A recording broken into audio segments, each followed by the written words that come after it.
evening. You are watching the news from the Sultanate of Oman television. First, the headlines. The first Government Communication Forum discusses direct government communication mechanisms with the citizens.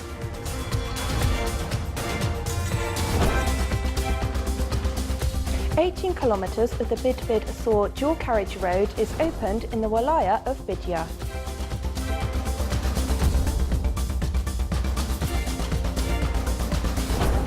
The Ministry of Agriculture and Fisheries Wealth signs an agreement for vegetables and protected units to be covered by insurance.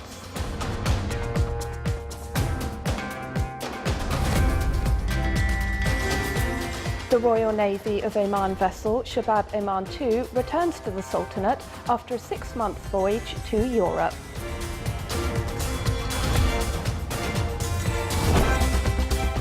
And the UN opens a one-day conference aimed at drumming up funds to help ethnic Rohingya refugees in Bangladesh.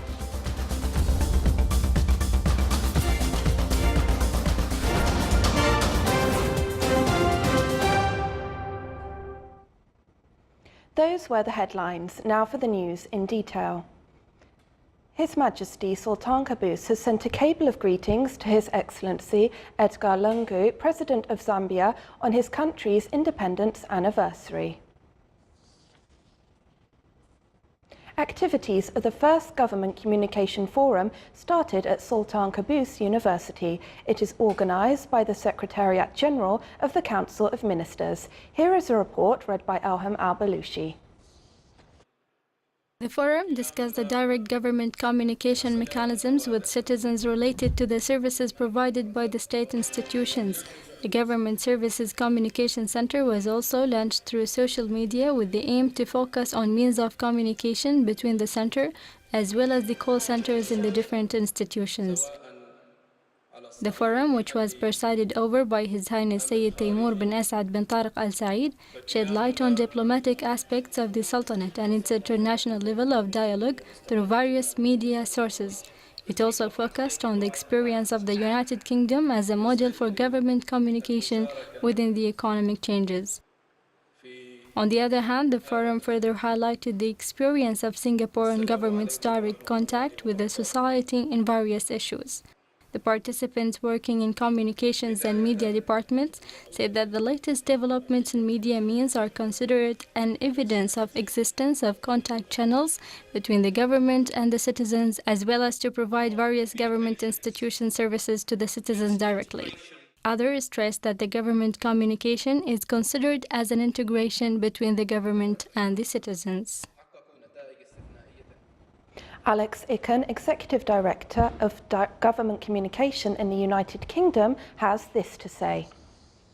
The cooperation between the United Kingdom and Omani government is deep and beneficial to both sides.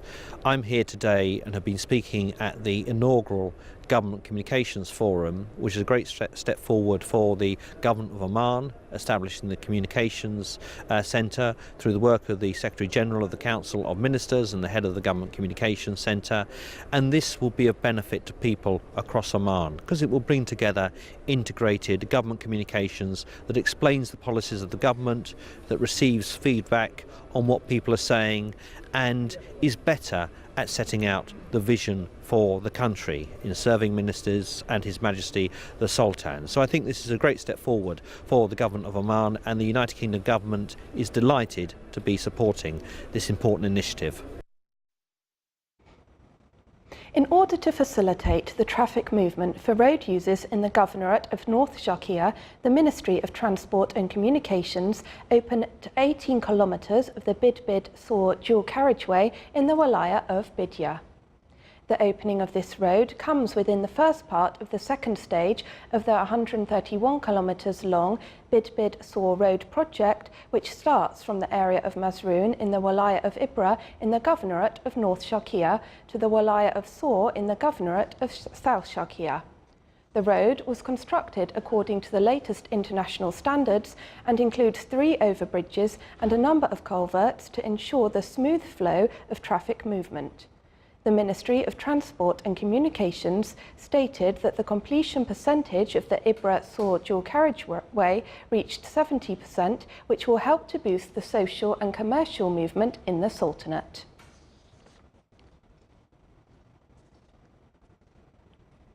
Vegetables and protected units for agriculture will be covered by insurance starting from today, after the Capital Market Authority signed an agreement with the Ministry of Agriculture and Fisheries Wealth on this issue. The insurance coverage will include natural disaster and agricultural pests. The agreement will be extended in the upcoming stages to cover livestock, poultry, palm trees and honeybees. In the coming stages, the bodies concerned will evaluate the experience and provide all successful elements for it. A number of private insurance companies are tasked to enable farmers to get the insurance policy on their products. The Royal Navy of Oman hosted an official reception today to welcome the return of the R&O vessel Shabab Oman II from the 6-month voyage to Europe, themed Friendship and Peace Sail. The official reception was held at Sultan Qaboos Port under the auspices of His Excellency Syed Badr bin Saud bin Harib Al Busaidi, Minister responsible for Defence Affairs. Shabab Oman II sailed from Saeed bin Sultan Naval Base on the 30th of April 2017 to Europe, cutting a distance of 15,500 nautical miles. It took part in various naval festivals and competitions, during which it obtained several awards and advanced positions, such as the Sailing Award, the Best Marine Vessel Award, and the Best Ship Crew Award.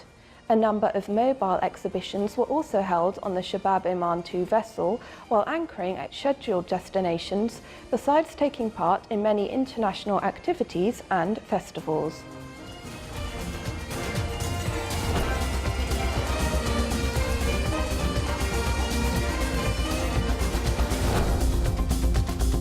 Still to come in our news bulletin. The Home and Buildings Show, organised by Global Exhibitions and Conferences, is opened.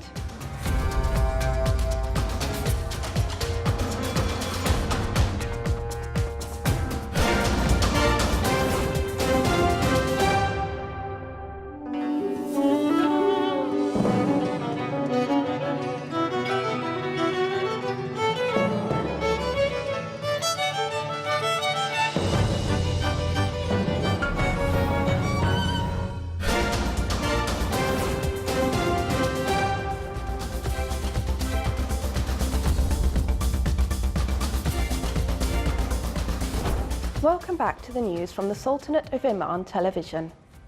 A Syrian Democratic Forces commander said it will be at least 2 to 3 months before any residents are allowed to return to the city of Raqqa over the threats of road mines and booby traps left behind by the Daesh group militants. The US-backed Syrian force declared victory over the Daesh group in its former capital of Raqqa on Friday, declaring the northern Syrian city free of any extremist presence. However, booby-trapped buildings and roadside bombs present a danger for civilians and SDF alike. The centre of Raqqa and its neighbourhoods were turned to rubble, with bombed-out houses standing as empty shells, burned-out vehicles lining streets, and twisted metal and rubble covering the ground. The fall of Raqqa marks a major defeat for Daesh, which has seen its territory steadily shrink since last year. UN humanitarian officials, high-level government envoys and advocacy group leaders today opened a one-day conference aimed at drumming up funds to help ethnic Rohingya refugees in Bangladesh, as the influx from Myanmar has topped 600,000 since late August. The Geneva meeting, hosted by the European Union, the Government of Kuwait and the United Nations Migration, Refugee and Humanitarian Aid Coordinating Agencies, aims to help meet a UN call for $434 million in funding through to February, which is the amount that the UN estimates will be needed to meet the needs of refugees. William Lacey Swing, Director General of the International Organization for Migration, called the situation a shocking humanitarian emergency which cries out the loudest for our help. Over half of those who have fled are children. Defence ministers from the Association of Southeast Asian Nations are meeting for talks with their international partners at an annual meeting in the Philippines. Japanese Defence Minister Itsunori Onodera said today at the conference in Manila that Tokyo supported the US stance of all options being on the table regarding how to deal with the threat from North Korea. Australian Defence Minister Marise Payne is also taking part in the 11th ASEAN Defence Ministers meeting and a two-day event joining ASEAN member states, plus Australia, China, India, Japan, New Zealand, South Korea, Russia and the US. Established in 2006, this is the highest defence consultative and cooperative mechanism in the ASEAN. It aims to promote mutual trust and confidence through greater understanding of defence and security challenges, as well as enhancement of transparency and openness among 10 ASEAN member states. As Calais marks the one-year anniversary of the dismantlement of its migrant camp, Sudanese refugee Nazir looks back on his journey from illegal dweller in the jungle to working resident of France. Here is a report. Just a year ago, Nazir lived in the Calais jungle with thousands of other illegal migrants. The 22-year-old Sudanese fled war-torn Darfur in 2015. These days, he's proud to call France his home. Yes, of course I'm going to stay in France. Why wouldn't I? France is wonderful. It's great here. I'm going to stay in France. I'll continue living in France. And I'll start a family in France. Nazir is well on his way to achieving that dream. He's already been granted a residence permit, found a home and even a job. But his journey has been far from easy. When he left Sudan, Nazir had to travel through Libya before crossing the Mediterranean by boat. After landing in Italy, he headed to France. First Marseille, then Paris, and finally on to Calais. When the so-called jungle was dismantled in October last year, Nazir was sent to a refugee centre in the northern French town of Croisilles with 36 other migrants. The director remembers him well. He would spend all his time, his evening and sometimes even the nights, learning French. He really took advantage of the opportunity to learn from all the volunteers who would come here. Now that's what I call motivation. They're all like that, but while some are happy to leave here with minimal vocabulary, others work harder to advance. After spending several months in Croisilles, Nazir found a job working in the kitchen in Arras Hospital. On a short-term contract until the end of the year, Nazir dreams of eventually working as a carer. But for that, he knows he'll have to improve his French. Everyone has been good to me. They're all kind. My boss has been so nice, especially as I don't speak French very well. They all speak slowly with me, telling me to do this, do that. And that's how I learned to do the job. Now I can do everything all by myself. It's great. Nazir hopes his success story can inspire other asylum seekers trying to find their way in France. It's thought up to 700 migrants are still sleeping rough in the Calais region. French President Emmanuel Macron has said he aims to find shelter for all of them by the end of the year.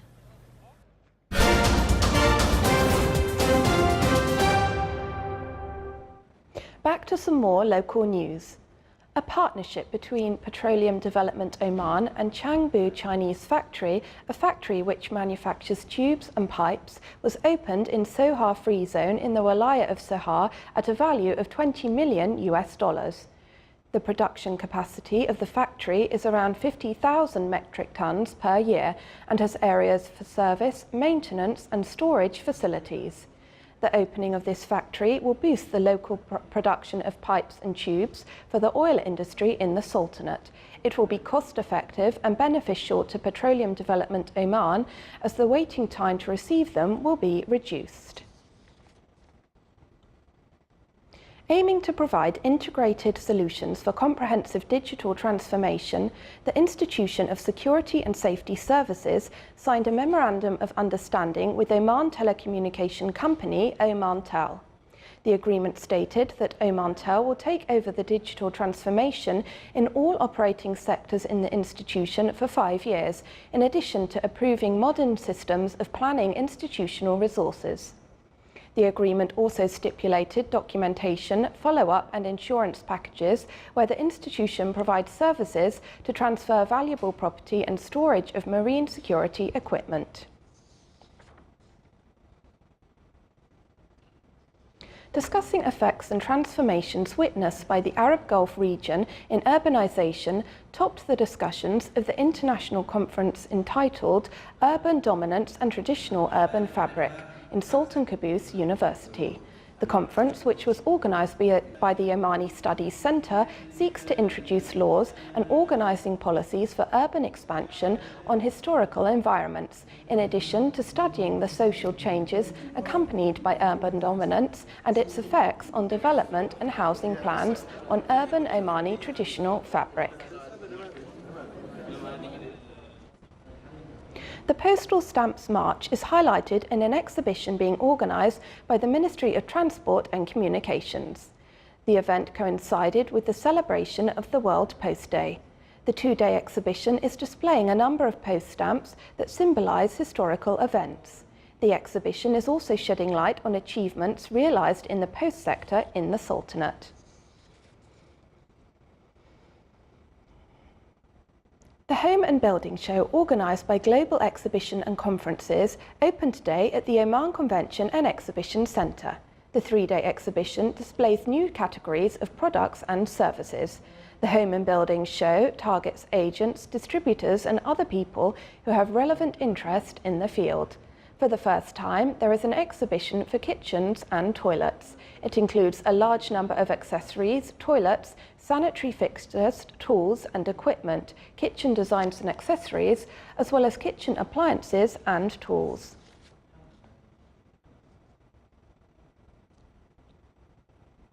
Coral reefs are one of the components of biodiversity of the Sultanate's coasts and seas.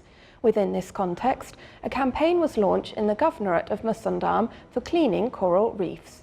The campaign aimed to protect coral reefs from natural and human risks due to its importance in preserving environmental balance as it protects millions of sea organisms. The campaign also sought to raise awareness among all segments of the society on the importance of preserving environmental elements.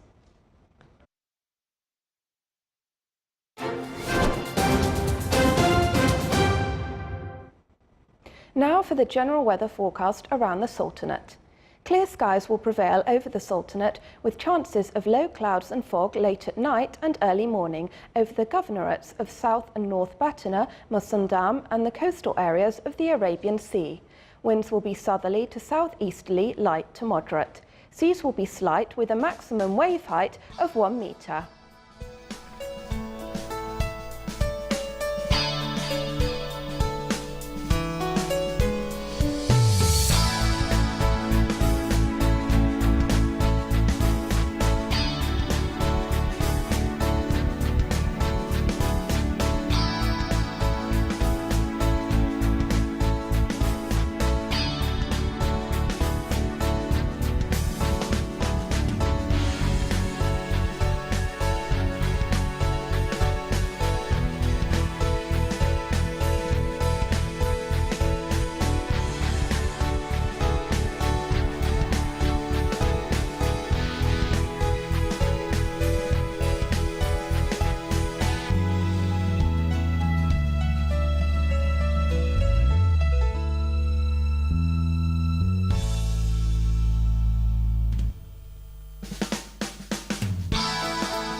This is the Sultanate of Oman television. Before we end tonight's bulletin, here are the main points once again.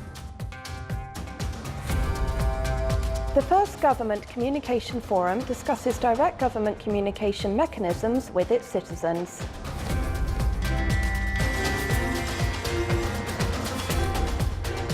"18 kilometres of the Bid-Bid-Saw dual carriage road is opened in the Walaya of Badia.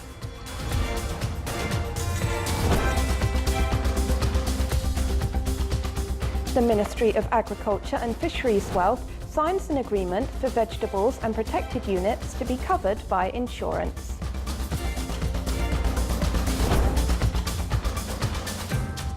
The Royal Navy of Oman vessel Shabab Oman II returns to the Sultanate after a 6-month voyage to Europe.